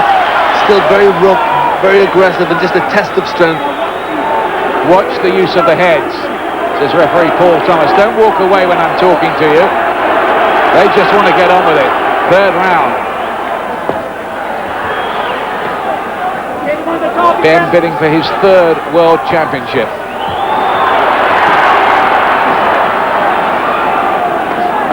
There is the danger of a cut, isn't there, with the way the heads are flying in here. Yes, and I think that would be a very bad finish to a fight if one of them was cut with a clash of heads. Good jab there from Ben. You do get the impression that this crowd is very much pro-Ben. There's a sentimentality. That's a great right hand, though, from Collins. But both fighters, they're throwing the punches, they're both very much off balance. They're not getting the proper leverage because they're both reaching in so much.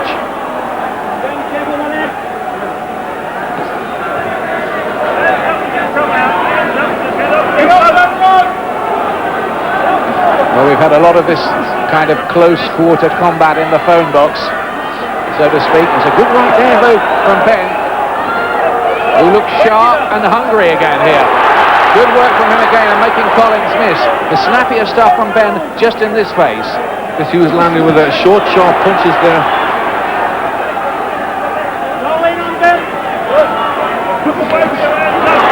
Another good combination from Ben. He's been written off before in his career and come back to confound the critics. Will he do it again here? Collins trying to fight back there off the rope, but he's not getting the room he needs to get through his punches. Well, this is grueling, strength-sapping stuff, but this is what they've locked themselves away for. Collins going down on one. It looked more like a slip to me than anything else there. Yes, it looked a little like he was off balance, but Ben again lands with that good left hook. Big one, wasn't it? Collins took that again, but can he carry on taking those? Really warming up in round 3. Ben's had the better of this round, for my money. Yes, for me too. He's just getting through the cleaner punches. Collins' work a bit ragged. He's missing quite wildly, and he's off balance too much. Ben had gone off the boil since his savage and tragic fight with Gerald McClellan. But so many people have been saying he's a shot fighter, that it's all over for him, that maybe that has motivated him to produce one of his special performances. Let's see as it develops.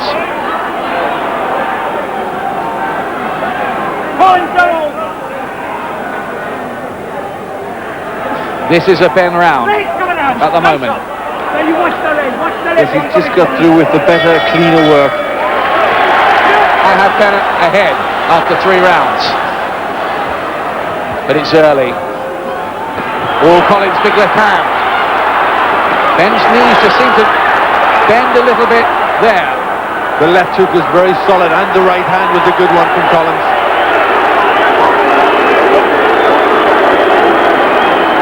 This Irishman is so gritty, and there's another good shot. Stepping off and hitting with another right hand. Collins with a restatement of his credentials in the 4th.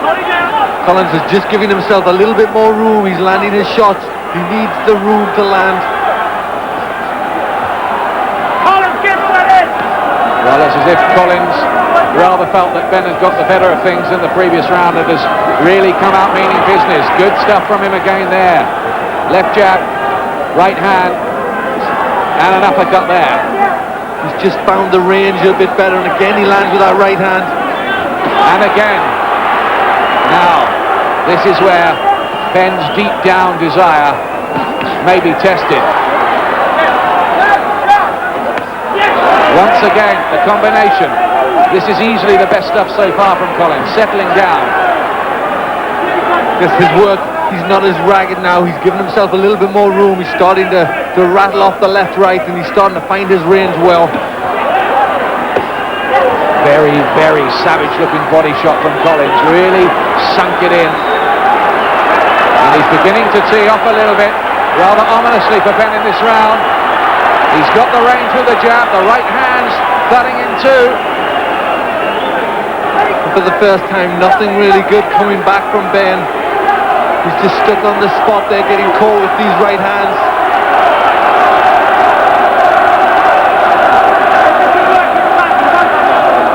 Fourth round, this is the round, of course, where the injury occurred in the last fight.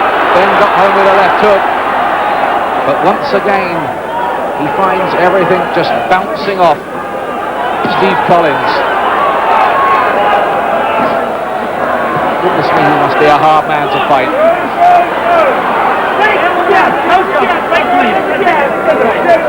Bit of puffiness under the right eye of Benn has developed. Maybe those right hands have done it. And he's getting caught with uppercuts inside. This is a very good round for Steve Collins. And not a great deal of work coming from Benn.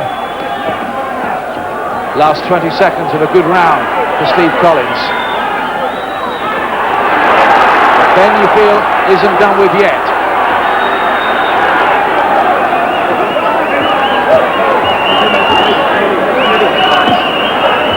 The zip's gone out of Benn's work as he struggles to find the range. Back now, dramatic things are happening in that Benn corner. Kevin Sanders, the trainer, is saying one more round to Benn and I'm going to pull you out. I'm not going to see you beaten. They're saying it now. Come on. I will not let you get a beating. One more round. One more round. Well, what about this, Glenn McCrory? Very interesting. I'm not sure whether you say one more round like that and I'm going to pull you out, because there was very little come from Benn. So there's the signals in the corner. They're not happy with his work. Collins catching him repeatedly in that last round. Has the fire gone out for Benn after a bright start? They both swapped thunderous headshots. Benn's really going for it. But is it one last rally from him? Bearing in mind what we heard in the corner. But never forget, when Benn is hurt, that's when he's always at his most dangerous.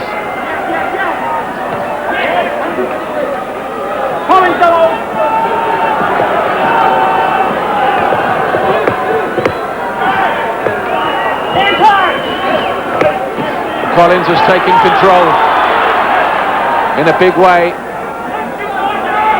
Has Benn got anything left in the fight? He just seems to be struggling a little bit to find his way. The punches aren't coming back from Benn. Collins getting through with a good left hook there. Collins wants this so much.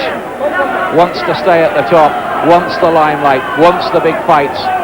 Benn has been there and done it. Does he have the hunger to go through all the pain and long, hard fights like this to try and get back there again?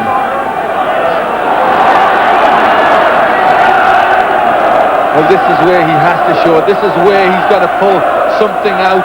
If there's any fire left, this is when he needs it most. Steve Collins is some fighter, underrated, gritty, marauding forward again. Well, the referee sending him to neutral corners, and Collins is having a point deducted, but I think that's for the head work. 1 point off. Good refereeing by Paul Thomas there, the way he made it absolutely clear to everyone what was going on. But Collins' answer is 2 thunderous rights to the head.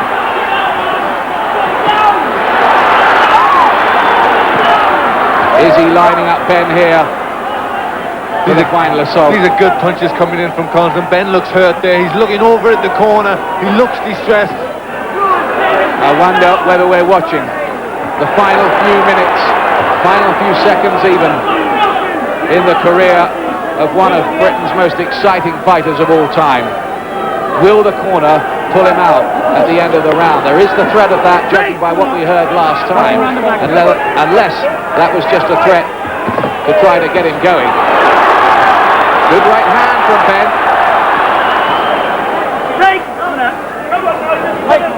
Was that psychology from Sanders, the trainer, or did he mean it? But Benn hadn't been really badly hurt in the last round, so I think he was just trying to tell him that he's got to do something or I'm going to pull you out. But again, Collins keeps landing with good shots, and Benn just floundering at times. Rather tired walk back to the corner by Benn. Let's see what's going on there this time, if we can. One more.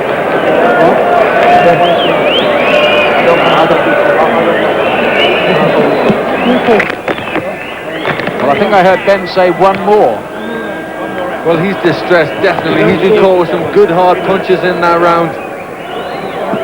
You just wonder how much more he can take.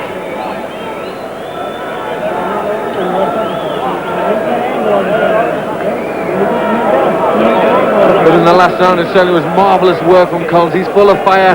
He's landing with good punches. Look how many more Collins has landed than Benn. Almost double. Here comes round 6. I think Collins won that last round, but of course he had a point deducted for a low blow, so it will probably go down as even on the scorecards. But make no mistake, at this point, Collins is in control. Agree, Glenn? Yes, very much so, and a good right hand landed again. These are not happy moments for Benn. He's not finding his rhythm. He's landing good punches to Collins, but Collins is taking them so well and come back with better ones. It's again coming dangerously close. Oof. Well, he's letting go with attempted haymakers, Benn, in the hope of taking Collins out.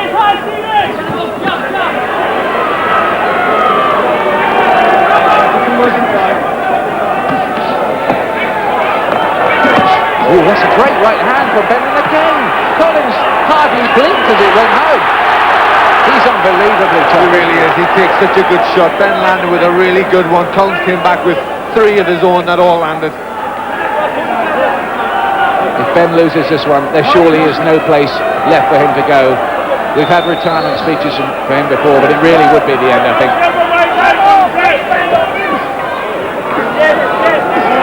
Collins working away with the right uppercut there. 2 good little left hooks. Benn is beginning to fight now in just little fits and starts. Looks like the early fireworks have kind of fizzled out a bit, doesn't it? But defensively this one, Benn's very bad. The right hands that Collins throws are all landing. His head is starting to dip and he's been caught with his head down.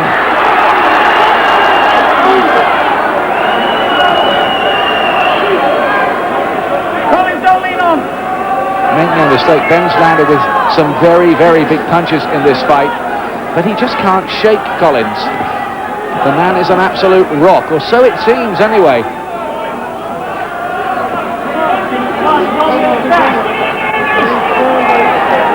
Well, Benn really must be thinking what he has to do to make an impression on this man. Body shot was a good one from Collins. Watch these heads, says the referee. Paul Thomas is having a good one in there. right in control, and not an easy fight to ref either. Benn winks at the referee. He's looking more tired, Benn. He's looking very tired. His head's starting to drop. You wonder if any confidence is going. Rocked a little bit there by the left hook, just send him back a couple of paces.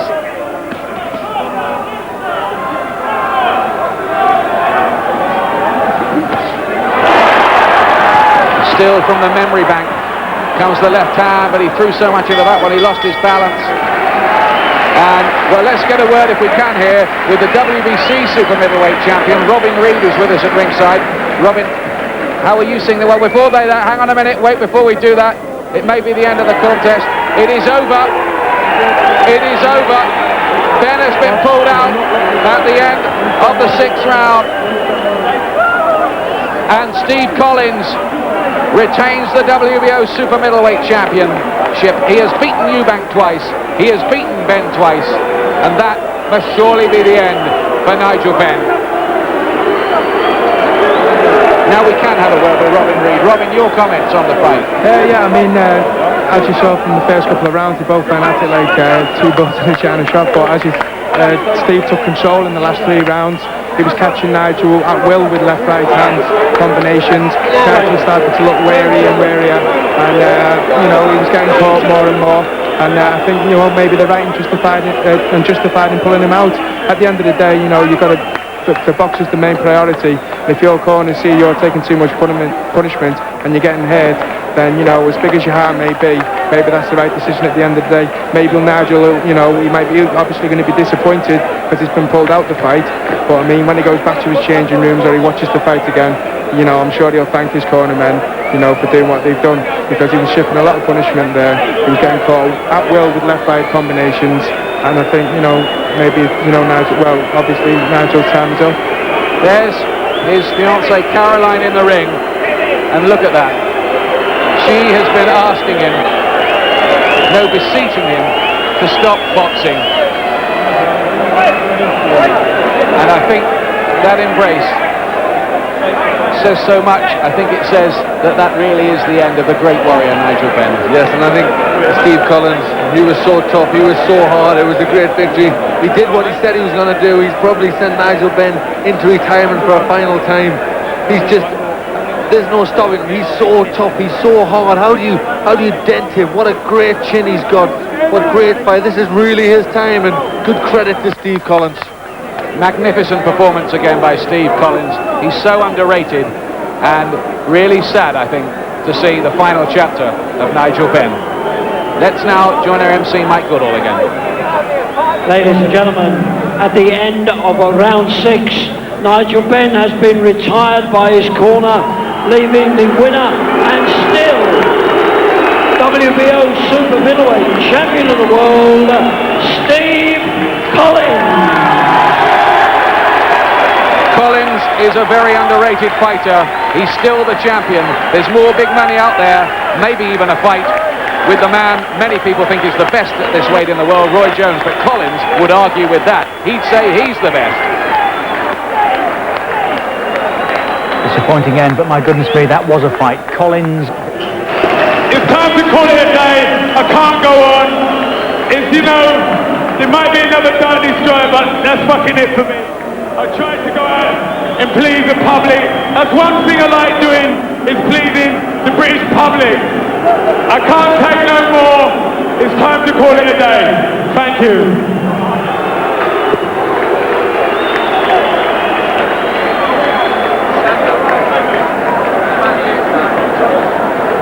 Well, for all the right reasons, let's hope that is it from Nigel Benn. He's been a wonderful ambassador for British boxing. What a warrior down the years. We've enjoyed some terrific nights with Nigel Benn. He said in the past he would go. Let's hope this time that he genuinely has. There didn't seem very much more left in the tank, did there? But what a representative of British boxing, Barry. Without a doubt, one of the most dynamic fighters of all time. This is the end of an era for us. He's a great fighter. He's, we always knew that it was going to be a very difficult night's work for him. I could see from the very beginning it wasn't the old Nigel Benn that we were familiar with. His balance wasn't good, his coordination wasn't great, and I just didn't think he was going to be able to do it this time against a very tough fighter in Steve Collins. Full credit to him. Great performance. He just ground him down. We'll talk more in a moment. Still the champion. Steve, how do you get to be that tough? I guess it's just born that way, but I have to say, you know, I feel the public, the paying customers have been cheated tonight. Me and Nigel stood toe to toe. It was man to man. We were going to fight till the bitter end. We were going to sort this out once and for all, who the true warrior was. Unfortunately, his corner saw it fit to pull Nigel out. They reckoned he was taking the beating, but we would have kept on going. They should let us fight. We'll fight till the end. They should have let us go to the end. Give the public their money's worth. They paid good money to come here tonight, and I feel they've been cheated. Don't you feel, though, that you had broken Benn's spirit at that point anyway, that you had the fight won?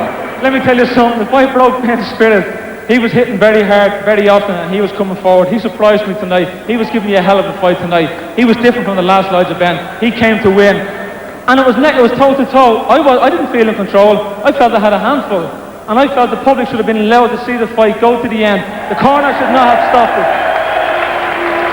I still claim to be the best man out there, but tonight I got my chance to really confirm it. You know, I can't ask for a third match with Nigel because he has retired, and I think he means it this time. But I feel the public didn't get their money's worth tonight. The corner should let the fight go on, because Nigel was there all the way. Well, this time he's retired, and I guess this time he might actually mean it. We've had retirement speeches from him before in the ring in the last two fights. Would you like to pay a tribute to him? Because I know you've got feelings about him. I have. Before the fight, I can be right pain, but that's the way I am before fight time. I have great respect for Nigel Benn. When people look back over the history of British boxing for years to come, they will always remember Nigel Benn as the most exciting fighter in the history of British boxing. Just when they thought Nigel was finished, he'll always come back. And believe me, I know from experience. I've been in there with him. You don't think he will come back again, do you? Well, if he does come back, I hope they allow him to fight till the end.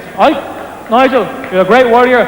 You want to get it on again? I give everybody a second chance, third chance. I give them all the chances they want. The public want to see it, no problem. But I don't think you will. I think he's retired this time once and for all. I wish him the best of luck for his family. And thanks for the great time of viewing against Nigel Benn. Now, you've beaten Chris Eubank twice. You've now beaten Nigel Benn twice. What's the fight you want now? The fight I've been looking for a long time is Roy Jones, but Roy Jones is running scared. He fights nobodies. He fights people with prison records, not boxing records. If Jones doesn't give me the fight I want, people will remember him as the guy who's afraid to fight Steve Collins. Well done tonight, Steve. Screw Roy Jones. Let me and Reid get it on. The best in British boxing. Let's get it on. Well, Robin Reid is there. We'll have a word with him about that in a moment. Now, here's Frank Warren. Frank, could that fight possibly happen, given all the various alliances in boxing that seem to get in the way of so many things? Could we see Steve Collins and Roy Jones? Roy Jones is now fighting at light heavyweight. He's gone up to light heavyweight, so I doubt very much if you see that super middleweight. If they want it, they can have the fight. That's not a problem. I'm very disappointed tonight the way the corner behaved with Nigel. They should not have pulled him out. That was not good, but they've done it, and it's too late now to do anything about it. And I think that takes away from Steve. It takes away his victory from him. You know, he's a great fighter, always gives his money worth, value for money fighter, tremendous performer, and it's just a shame it's taken away from him. And it's a shame for Nigel to go out that way. If he doesn't fight Roy Jones next, what fights could be out there for him? There's a man there right for him. Manchester's Robin Reid. There's a great fight next year. Well, let's hope you can get it on. Would you like that one, Steve? You would, wouldn't you? Let's get the champions together. Let's unify the titles. Let's forget this mucking about. Okay, well done tonight. Still the champ, Steve Collins. And hopefully very shortly we'll get a chance to talk to Robin Reid. But the challenge there, Steve Collins wants to fight you. Feel ready for that? No, I think that's up to Frank at the end of the day. If that fight comes off, then that fight comes off. That's down to Frank, my promoter and manager. I'd like to have a couple of defences first. A couple of defences. Make myself more of a household name. Get that bit, of experience at world-class level. But that's, if Frank tells me I'm fighting Steve next, then, whatever. I'll train as hard as I would for any other fight. Did you find, looking at Steve Collins in there tonight, that it's a bit of an awesome proposition because he's got this kind of indestructible quality, hasn't he? Yeah, he's a tough character. As we've seen, his style is awkward. He throws some unorthodox shots. And his style seems to work for him. But obviously, if you're going to fight him, you've got to study him. You've got to study him on tape. You've got to study the things that he does wrong. And punish him for what he does wrong. Do you think you could beat him at this stage? It's hard to say, like I say, I'd like to get a few more couple of defences, get a bit more experience at that level, and then maybe fight Steve. So, I think that fight may have to wait for a while. Henry Wharton, of course, is the fight that you've got mandatory, isn't it, coming up? Yeah, that's another thing, you know, where Henry's the #1 contender, so I might have to fight Henry Wharton or Sugar Boy Milling. I'm not too sure who it is, but, you know, there's them fights down the line before I think about fighting Steve. OK, Robin, thanks a lot. The plot thickens. Not hard. Duke, just before we look back